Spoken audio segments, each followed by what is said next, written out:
우리가 이제 거짓 신앙 체계를 이제 우리가 살펴보고 있죠. 거짓 신앙 체계를 살펴보고 있는데, 우리가 지금 이제 살펴보고 있는 것은 이 거짓 신앙 체계를 더 선명히 알기 위해서 의식과 본질의 그 관계에 대해서 우리가 살펴보고 있습니다. 그래서 지난주에는 그러면 이제 그 첫 번째 그럼 의식과 본질의 관계를 살펴보는데, 그 본질이 뭐냐? 그래서 신앙의 본질이 무엇인지에 대해서 우리가 살펴봤죠. 그러면서 이 하나님이 이제 우리에게 있어서 하나님이 원하시는 것은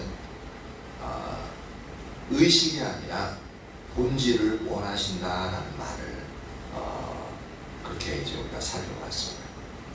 근데 그러다 보면 이렇게 얘기하면은 그럼 의식 필요 없구나, 이렇게 예배드리는 것도 마음만 주님께 그렇게 가 있으면 되지, 굳이 이렇게 의식을 하나님이 원하시는, 진짜 원하시는 게 이제 의식이 아니라 본질인데 거기에 목맬 필요가 있나, 이제 우리가 그렇게 생각하기 쉽습니다. 근데 그러한 부분도 지난주에 살펴본 영역에서처럼 이 의식도 중요한 영역 중에 들어간다는 것을 우리가 살펴봤죠.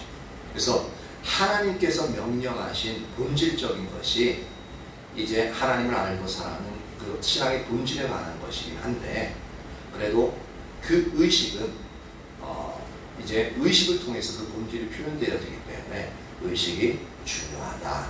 근데 그 의식은 하나님이 요구하시는 본질적인 요소는 아니었다라는 것을 살펴봤죠. 근데 의식도 또한 하나님이 명하신 중요한 부분이죠. 그래서 오늘 두 번째로 살펴볼 것은 뭐냐면, 그래서 의식과 본질의 관계에서 두 번째로 이제 의식은 본질을 담는 그릇이에요. 의식은 본질을 담는 그릇이다.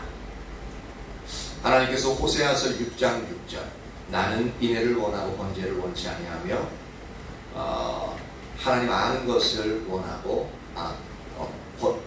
제사보다 하나님 아는 것을 더 원한다 라고 말씀하셨죠. 그리고 예레미야 7장 22절 23절에서는 하나님이 사실은 내가 너희 조상들을 애굽 땅에서 인도해 낸 날에 번제나 희생에 대해서 말하지 아니하며 명령하지 아니하고 오직 내가 이것들을 그들에게 명령하여 이르기를 너희는 내 목소리를 들으라. 그리하면 나는 너희 하나님이 되겠고 너희는 내 백성이 되리라. 너희는 내가 명령한 모든 길로 걸어가라. 그리하면 복을 받으리라 라고, 이 두 구절에서 봐도 의식들은 원치 않으신다고 말씀하고 있는 부분을 우리가 분명하게 볼 수 있습니다. 하지만 여기서도 의식이 중요하지 않다는 얘기는 아니다라고 우리가 배웠죠. 그래서 이 구절들이 말하는 근본적인 의미는 의식들이 하나님께서 원하시는 본질이 아니라는 거지, 결코 의식들이 중요하지 않다는 말은 아니다라는 것입니다. 분명 의식들은 하나님께서 명령하신 아주 중요한 것들이에요. 의식들이 중요한 이유 중에 하나가 바로 의식들이 본질을 담는 그릇이기 때문에 그렇습니다. 그래서 이 의식이 없으면은 아무리 하나님 사랑하는 마음이 하나님 알고자 하더라도 이 의식이 없으면 본질을 담는 그릇이기 때문에 이 의식이 어떻게 되어져요? 아니 본질이 어떻게 되어져요? 담는 그릇이 없으니까 다 쏟아 흩어져 버려요. 사라져 버립니다. 금방. 그리고 의식에 있어서 이 의식이란 그릇이 잘못된 이제 깨져가지고 구멍이 났어. 그럼 어떻게 되어집니까? 구멍난 의식, 그러니까 잘못되어진 거죠. 잘못된 의식으로 말미암아 그 본질적인 요소들이 다 새나갈 수 있다. 하나님 은혜 진짜 많이 받는데, 근데 예배를 드리면서 그 은혜가 쏟아지는 경우가 있어요. 그 진짜 하나님 사랑하고 하나님 막 아는데 이 의식이 우그러져 있어. 왜곡되어져 있는 거예요. 올바른 그릇 형상이 아니라 찌그러지고 깨지고 막 해가지고 우리가 아는 신앙의 본질이 하나님 알고 사는 것이 왜곡되어질 수 있다는 것도 우리가 분명히 알아야 됩니다. 의식은 본질을 담는 중요한 그릇입니다. 그래서 올바른 의식, 올바른 그릇을 갖는 것이 우리에게 너무나도 필요하죠. 그래서 의식이 없으면 아무리 본질을 말한다 할지라도 그 본질은 이론일 뿐이다. 이게 아주 중요합니다. 의식들이 없으면 아무리 본질을 얘기해도 나 마음은 주님께 있어. 예수님 사랑하지. 하지만 그렇게 말하는 그 본질은 의식이 없으면 이론에 불과하다. 말라기서 1장 6절과 8절을 봅니다. 말라기서 1장 6절 8절.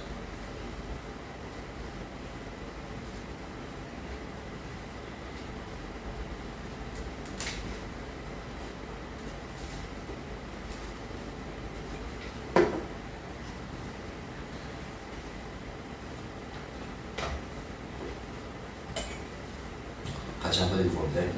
6절과 8절만 한번 읽어봅니다. 시작. 내 이름을 멸시하는 제사장들아, 나 만군의 여호와가 너희에게 이르기를, 아들은 그 아버지를, 종은 그 주인을 공경하나니 내가 아버지일진데 나를 공경함이 어디 있느냐? 내가 주인일진데 나를 두려워함이 어디 있느냐 하나. 너희는 이르기를, 우리가 어떻게 주의 이름을 멸시하였나이까 하는도다. 8절. 만군의 여호와가 이르노라, 너희가 눈먼 희생제물을 바치는 것이 어찌 악하지 아니하며 저는 병든 것을 드리는 것이 어찌 악하지 아니하냐. 이제 그것을 너희 총독에게 드려보라. 그가 너를 기뻐하겠으며 너를 받아주겠느냐.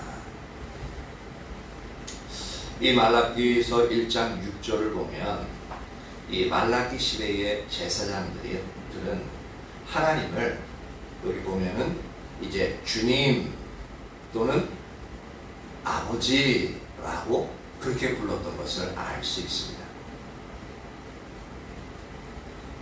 그런데 하나님 말씀하시는 것이 뭐냐면 6절에 보니까 내가 아버지일진데 나를 공경함이 어디 있느냐, 내가 주인일진데 나를 두려워함이 어디 있느냐라고 반문하고 있습니다.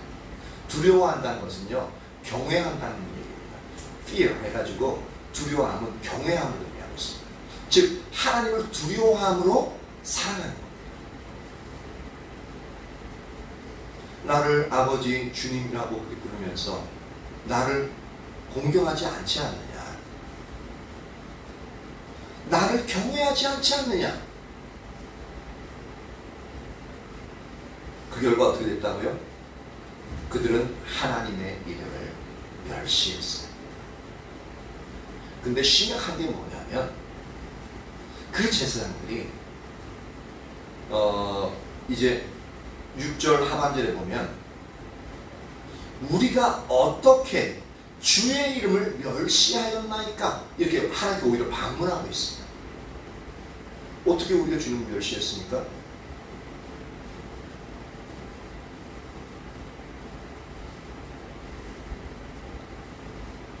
참 제사장들이, 오늘날의 목회자, 그리고 오늘날에서 열심으로 주님을 따라간다고 하는 자들이 하나님을 멸시하고 있다는 그 자체를 인식하지 못했다. 그 제사장들은 어땠다고요? 이제 8절을 보니까 제물을 드리는데 눈먼 희생제물, 저는 제물, 병든 제물을 하나님 앞에 올려드렸습니다. 원래 성경에는 그러한 제물을 드리지 못하게 되어져 있습니다. 레위기 22장 21절에서 22절을 보면 이렇게 말하고 있습니다. 만일 누구든지 서운한 것을 갚으려 하든지 자의로 예물을 드리려 하여 소나 양으로 화목제물을 여호와께 드리는 자는 기쁘게 받으신 되도록 아무 흠이 없는 온전한 것으로 알지. 너희는 눈먼 것이나 상한 것이나 지체배임을 당한 것이나 종기 있는 것이나 습진 있는 것이나 비루 먹은 것을 여호와께 드리지 말며 이런 것들을 제단 위에 화제물로 여호와께 드리지 말라. 그러니까 눈먼 것, 저는 것, 병든 것은 되어서 안 된다는 거죠. 근데 이들이 들으면서도 이것이 여호와를 멸시하는 일임을 전혀 알지 못했다는 거예요. 어쩌면 이렇게 생각할 수, 그들이 어떤 생각을 가졌을까라고 한번 추측해 보면 이렇게 생각할 수 있습니다. 어차피 피를 들이는 거잖아요. 목을 따가지고 피를 들이는 거니까 뭐 눈멀어도 절어도 병들어도 피는 동일하거든요. 그리고 어차피 태워서 드릴 게 아니냐. 태워서 드리는 건 뭐 상관이 있습니까? 딱딱딱 이제 잘라가지고 태워드리니까 먹는 것도 아닌데, 그쵸? 그러니까 별 문제가 없다고 생각하는 겁니다.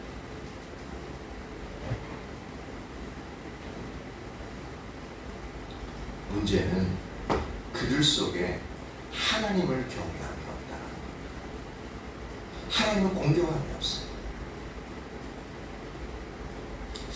우리가 하나님 앞에 예물을 드릴 때 얼마나 하나님을 경외함으로 그렇게 예물을 드리고 있는가, 그 부분도 한번 우리가 깊이 한번 생각해 봐야 될 부분입니다.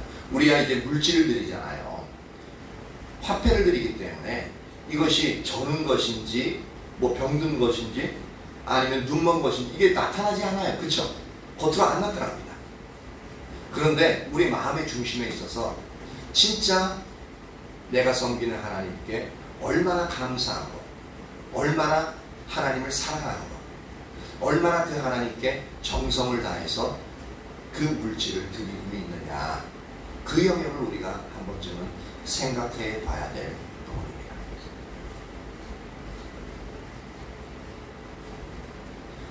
이 제사장들은, 말라키데트 제사장들은 가장 좋고 살진 것들은 자기를 위해서 쓰고 값어치 없고 쓸모없는 것들을 하나님께 드렸다라는 거죠. 그러니까 하나님이 뭐라고 해요? 너무 답답해가지고 복장 터져서 그것을 너희 총독에게 드려보라. 그가 너를 기뻐하겠으면 너를 받아주겠느냐.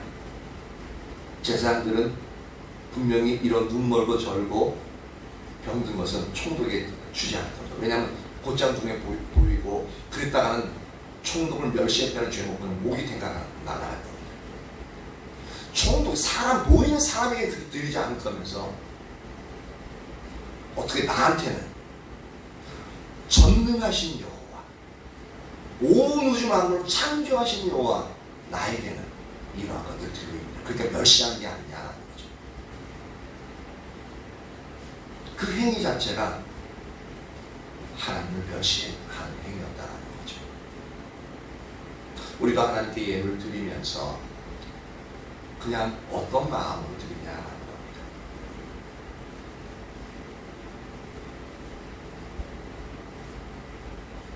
그 부분은 우리가 짚고 넘어가야 되는 부분입니다. 이것은 오늘날 이렇게 말하는 것과 같습니다. 나는 하나님을 사랑합니다. 하지만 나는 신의 절을 하지 않습니다. 이 말과 똑같아요. 나는 하나님을 사랑합니다. 하지만 나는 예배 드리는데 관심이 없습니다.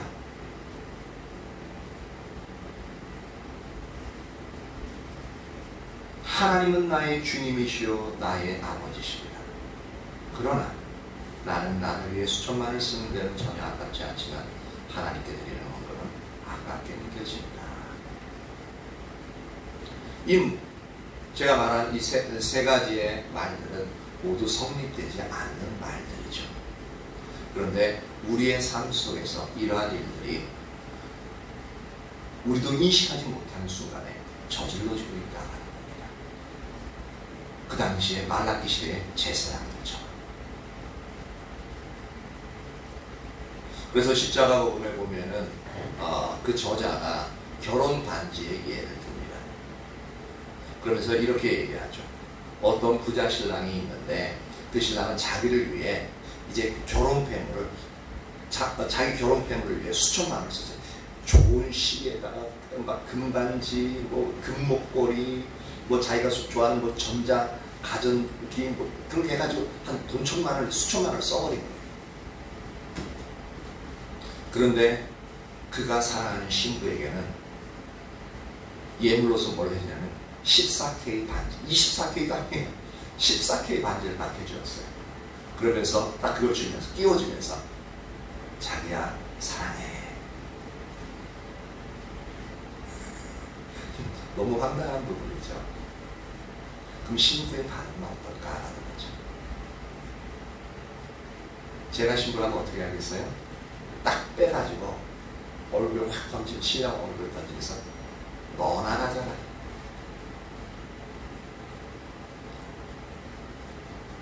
하물며 우리가 하나님께 대해 이런 자세를 가진다면 하나님의 반응은 우리에게 어떨까?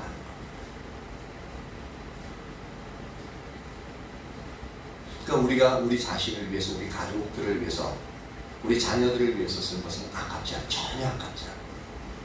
근데 하나님께 드리는 것은 왠지 드리기에 아까워하고 꼭 이렇게 해야 되나? 라는 생각들. 이런 부분이 있다면 이것은 바로 말라기 시대의 제사장들의 모습과 동일하게 닮아 있는 겁니다.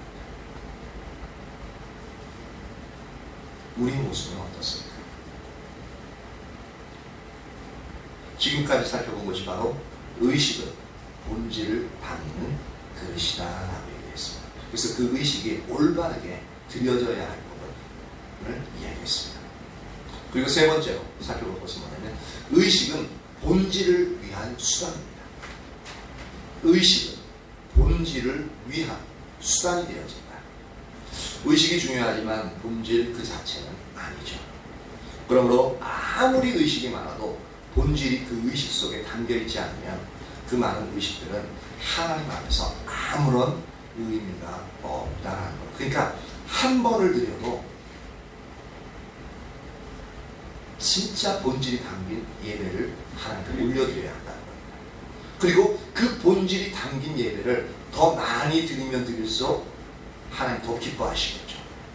근데 본질이 없는 그러한 예배는 아무리 많이 드려도 하나님이 기뻐하시지 않을 뿐만 아니라 하나님의 진노를 사는, 오히려 안 드리는 게 낫지 오히려 진노를 사는 그러한 요소가 될 수 있다는 것을 우리가 분명히 알아야 됩니다. 다시 말씀드리면 한 번을 드려도 그 속에 하나님을 알고 하나님만을 사랑하고 하는 그 본질을 담아서 예배를 드리는 것.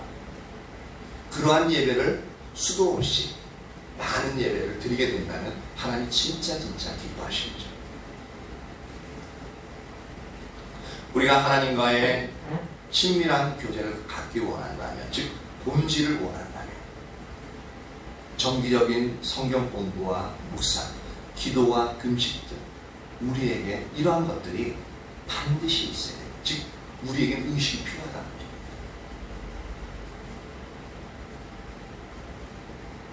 이러한 의식들이 없이 우리는 하나님을 깊이 알 수 없습니다. 하지만 우리 신앙에서 모든 종교적인 행위와 그 의식은 본질인 하나님을 아는 것과 하나님을 사랑하는 것을 표현하는 수단이기 때문에 그 속에 본질이 담겨 있을 때만 그 모든 의식이 의미가 있다라는 겁니다. 만약 그 속에 본질이 담겨 있지 않다면 아무리 화려한 의식이나 많은 희생도 우리의 정성도 하나님 앞에서는 어떠한 의미도 없다라는 것입니다. 이것을 가장 잘 보여주는 성경 구절이 바로 이사야서 1장 10절에서 15절의 말씀입니다. 이사야 시대의 예배 형태죠. 진짜 이사야 시대의 예배는 놀라운 정성과 놀라운 희생과 놀라운 제물을 진짜 많은 기도와 함께 많은 예배와 함께 그것도 성경적으로 하나님이 원하시는 대로 드렸던 그러한 예배가 바로 이사야 시대의 이스라엘 백성이었습니다.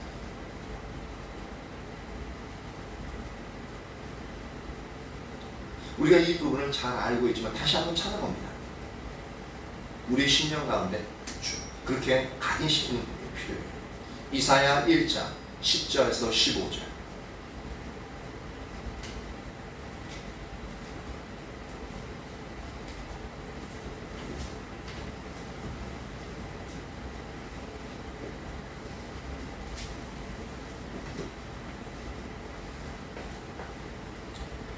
이것을 보는 데 있어서 우리가 한번 쭉 읽어가면서 한번 설명합니다. 너희 소돔의 반응들아 여호와의 말씀을 들을지어다. 너희 고모라의 백성아 우리 하나님의 법에 귀를 기울일지어다. 맨 처음 10절 시작하면서부터 뭐냐면 하나님의 말씀을 들으려고 하지 않고 있다라는 부분을 분명히 알 수 있습니다. 하나님의 말씀을 듣는다는 것은 그분의 말씀에 귀를 기울이고 영적인 귀를 기울이고 그리고 그 귀를 기울이는 것은 뭐냐면 그 말씀을 듣고 순종하고자 하는 자세가 그 마음속에 이미 들어있다는 얘기입니다. 그리고 그 말씀을 청중하게 들으려면 하나님과의 관계를 통하지 않으면 절대 불가능합니다. 그래서 하나님과의 친밀한 관계 속에서 하나님의 말씀을 듣고 그 말씀을 순종하는 그 자세가 10절부터 예배를 드리는데 그 자세가 전혀 없는 겁니다. 그러니까 이들의 예배에는 진리적인 요소가 완전히 다 사라져 있는 겁니다. 속안맹이인 진리적인 그 본질은 완전히 사라져 있어요. 근데 11절부터 보면은 껍데기인 의식의 이제 그릇은 아주 성경적으로 잘 드리고 있습니다. 어떤 정성을 다해서 많은 의식을 잘 드리고 있어요.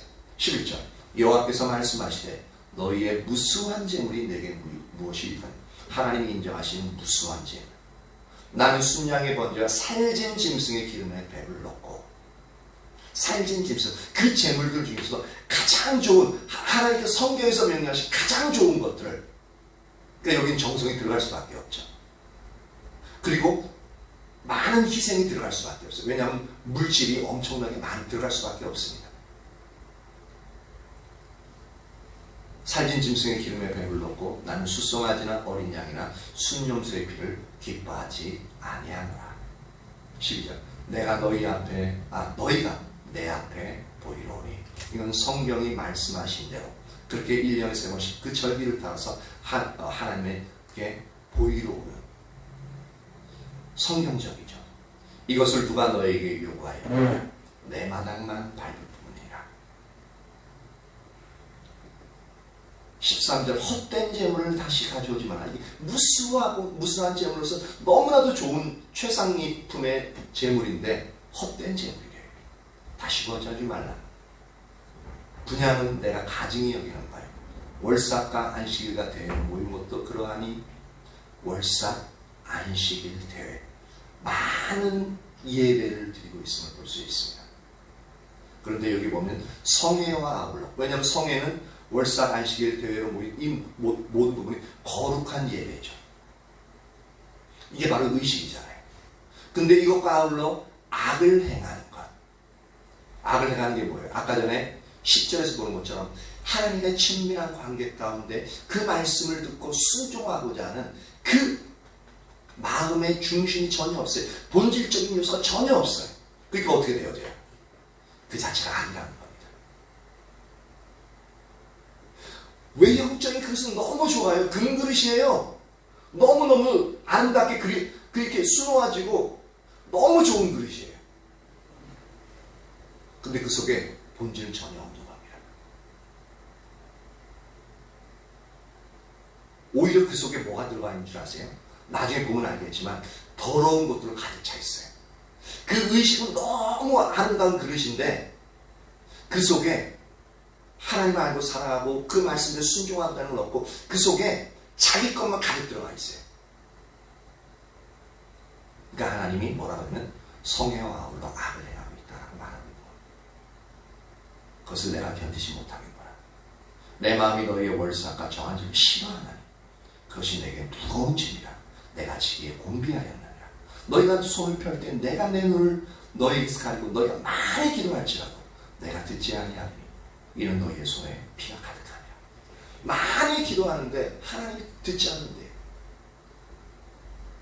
하나님의 말씀이 그들 속에 없는데 그 말씀을 듣고 순종하고자 하는 자세가 없는데 그들은 어떤 기도를 하겠느냐라는 겁니다.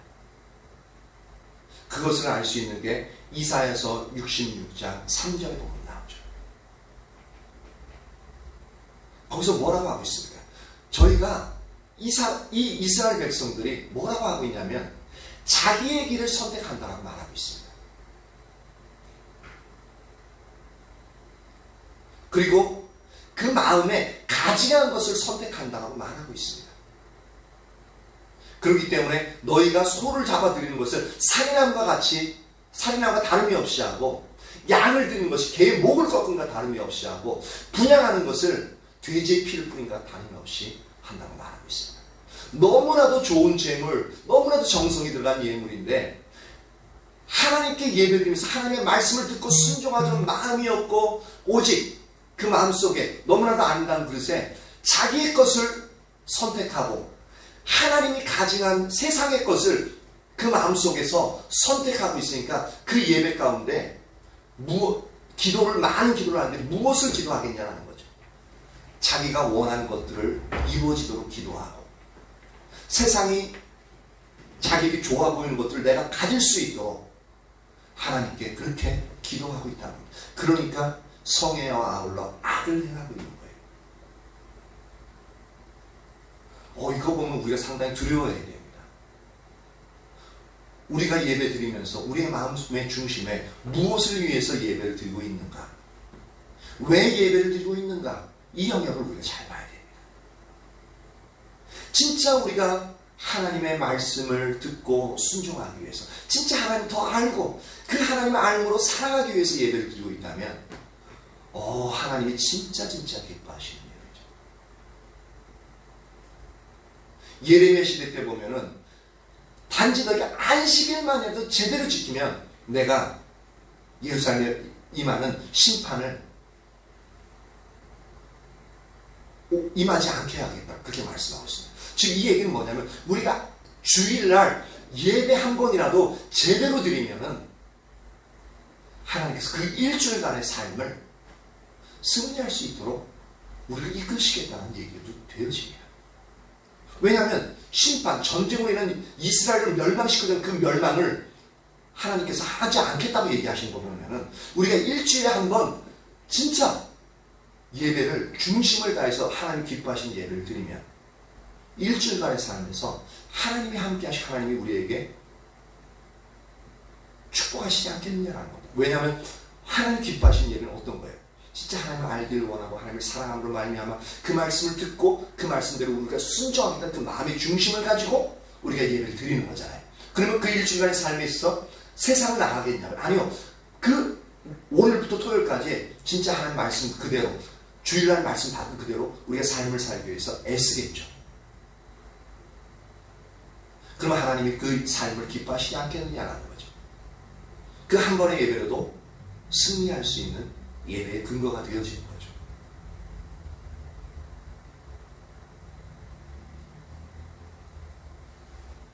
이처럼 이 의식이 본질을 위한 수단이 되어지는 겁니다.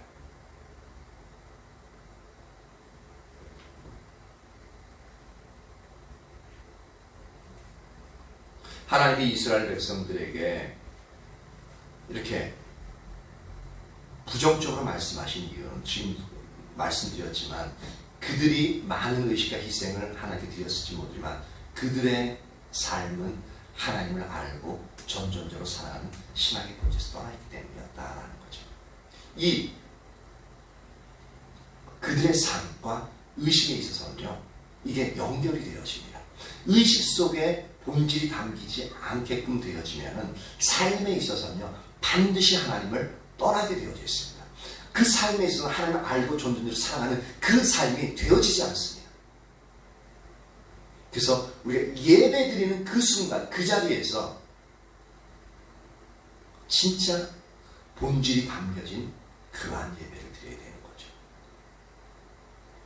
그것도 우리가 예배의 기준을 봤던 것이 성령과 진리로 드리는 예배, 성령의 임재 가운데서 성령의 인도하심을 따라 예배를 드리며 하나님의 말씀이 선포되어질 때에 그 말씀의 의도와 의미와 목적 그들의 말씀으로 우리가 주의 깊게 듣고 그리고 그 말씀을 순종하고자 하는 자세를 가지고 예배를 드리면,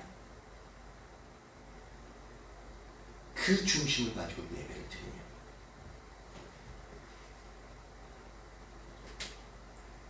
이것이 우리에게 필요한 영역입니다. 그래서 아무리 많은 의식을, 아무리 정성을 들여서 예배를 드린다 할지라도 이 영역이 없으면 그 많은 의식들은 하나님께서 아무런 의미가 없다는 겁니다. 또 이제 이 책의 저자는 이제 결혼 반지의 또 다른 예를 이렇게 들죠. 그러면서 또 다른 부자 신랑에 대해서 이야기를 하고 있습니다. 그 신랑은 신부를 사랑한다고 하면서 신부의 결혼 폐물을 위해 1억 원이 넘는 돈을 썼어요. 와, 이게 엄청나죠. 신부만을 위해서 1억 원이 넘는 돈을 썼대요. 그러면 어느 정도겠습니까? 물방울 다리에다가 뭐 귀걸이에다가 뭐 하여튼 잘 모르겠어, 옷 좋은 거에다가 하여튼 여러 가지 뭐 명품 백에다가 여러 가지 엄청나게 많겠죠. 그렇게 해서 아내가 그 신부가, 예비 신부가 그냥 뭐 휘황찬란할 정도로, 그냥 정신 나갈 정도로 그렇게 많은 것들을 신랑이 해줬어요. 그러니까 신부 입장에서는 어떻습니까? 그것이 늘 자랑스럽고 다른 사람에게 자랑할 수 있는 자랑거리가 되어졌습니다. 근데 그 신부는 모르는 다른 하나의 비밀이 있었어요. 그 신랑은 전부터 다른 여자를 마음에 품고 있었던 거예요. 우리 영감이가 딱 듣더니 코웃음을 딱 쳐버렸어요. 잘 나가다가 그 전부터 다른 여인을 마음에 두고 있으니까 그러니까 완전 반전이 일어나는 거죠. 다른 여자를 마음에 품고 있었어요.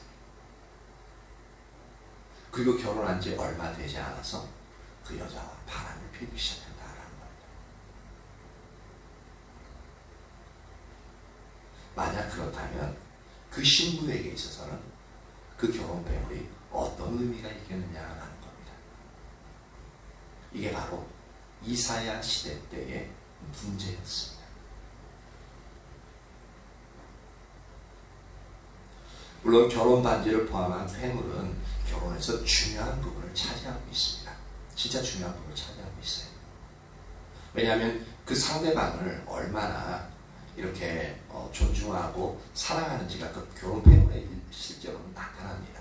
물론 이제 양가 합의에서 이제 좀 이제 그 양가가 이제 만약에 경제적으로 부유치 않으면은 최소한의 예물을 가지고, 그래도 최소한의 예물이라 할지라도 진짜 할 수 있는 만큼 상대방에게 주는 거기 때문에 이 결혼 반지와 폐물은 결혼에 있어서 중요한 한 부분을 차지합니다. 분명히. 그럼에도 불구하고 결혼 반지가 결혼의 본질은 아니죠. 그래서 본질이 아니기 때문에 형편이 어려우면 어떻게 해요? 약식으로 그런 거 저런 거 다 필요 없고 그냥 우리가 사랑한다는 그 증거만 하자. 그래서 뭐 이제 낮은 질의 반지라도 그렇게 이제 하긴 합니다. 결혼의 본질은 아내에 대한 남편의, 혹은 남편에 대한 아내의 사랑과 헌신과 정절, 그리고 사랑과 나눔, 이런 것들입니다. 결혼 반지는 바로 그러한 본질을 상징하고 표현하는 것입니다. 그렇기 때문에 아무리 물방울 다이아와 같은 좋은 반지를 주었다 할지라도 그 신부를 신랑이 사랑하지 않으면 그 반지는 그 결혼에 있어서 아무런 의미가 없는 겁니다. 하나님 관계에 있어도 정확하게 똑같죠. 아무리 많은 의식을 하나님께 드려도, 아무리 정성을 다해도 그 의식 자체가 본질에서 떠나 있으면 하나님 앞에서는 그 많은 의식은 아무런 의미가 없습니다. 그 자연스러운 결과는 뭐냐면 그 삶이 본질에서 떠나 있게 되어집니다. 그 삶은 의식에서 벌써 하나님을 떠나 있게 되어지면 그 삶은 하나님을 알고 하나님을 사랑하기를 추구하는 그 영역의 삶은 전혀 살지 않게끔 되어져 있습니다. 그러면서 어떻게 해요? 하나님께 많은 의식을 드린다? 하나님 앞에서는 어떠한 의미도 없는 영역이 되어지죠. 하나님은 우리의 돈이나 희생이 필요한 분이 아니죠. 이것이 우리의 중심에 본질이 있는지 없는지를 살펴보는 참고사항이 될 수 있다라는 겁니다. 이렇게 이제 의식은 우리의 본질을 표현하는 수단이다라는 부분을 우리가 살펴봤습니다. 이렇게 이제 의식과 본질과의 관계를 우리가 살펴보고 있는데요. 의식과 본질은 우리에게서 둘 다 중요한 요소입니다. 그러나 하나님이 원하시는 핵심적인 본질은 바로 그 성경적인 의식 가운데 본질을 담아서 하나님 앞에 드리기를 원하고 있습니다. 이게 일체화가 되어져 가지고 드리기를 원하고 있다는 겁니다. 의식은 너무나도 아름답게 드리는데 그 속에 본질이 있는 게 아니라 내가 원하는 내 중심의 본질만 들어가요. 자기 중심적인 것. 내가 원하는 것만 이루기 위해서. 그렇게 들어가 있으면 어떻게 되어져요? 그건 하나님 앞에 어떤 의미도 없다는 겁니다. 그래서 우리가 이런 부분들을 조심해야 됩니다. 우리가 많은 경우 어땠습니까? 많은 경우는 성경적으로 예배를 드리는데 그 예배 가운데 오직 내가 원하는 것, 내가 해결하기 원하는 문제나 또한 내가 이루기 원하는 소망을 담아서만 그 예배를 드렸다는 겁니다. 물질을 드릴 때도 마찬가지예요. 그래서 서원헌금, 작정헌금 할 때 대부분은 뭐냐면 그러한 영역을 담아서 그런 마음을 담아서 물질을 드립니다. 그러니까 이것이 우리가 아주 우리의 중심에 있어서 우리가 잘 살펴봐야 될 영역들입니다. 그렇지 않으면 우리가 진짜 귀한 것을 하나님 앞에 드리면서도 오히려 하나님께서는 나 너 그거 안 받아? 나 싫어해? 기뻐하지 않아? 나를 멸시하는 거야? 라는 평가를 들을 수 있다는 겁니다. 그래서 저와 여러분 모두에게 있어 이 의식과 본질의 관계를 분명히 알고 있어야만 우리가 거짓 신앙 세계에 빠지지 않고 참다운 신앙 가운데서 하나님만 추구하는 자리에 머물 수 있게 되어집니다. 그것의 근본적인 건 뭐냐면 그렇게 해야만 하나님이 우리에게 예비하신 모든 축복들, 모든 하나님의 생명들이 우리에게 그제서야 부어지기 때문에 그렇습니다. 하나님의 말씀은요, 성경 전체가 복음입니다. 복음은 기쁜 소식이잖아요. 기쁜 소식은 뭐냐면 듣고 우리가 소망을 가지는 겁니다. 듣고 우리가 기쁨을 갖는 겁니다.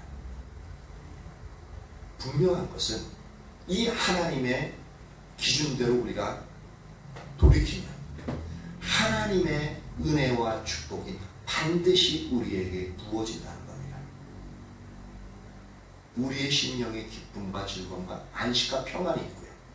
또한 우리에게서 허락되어진 부와 명예와 그런 부분들이 각자에 맞게끔 하나님 분명히 부어주십니다. 우리가 그것을 놓치고 있어요. 우리가 하나님께 집중함으로 말미암아 하나님이 우리에게 예배하신 그 모든 것들이 저와 여러분 모두에게 온전히 부어지고 우리는 누려질 수 있는 그러한 은혜가 임하기를 예수님의 이름으로 축복합니다.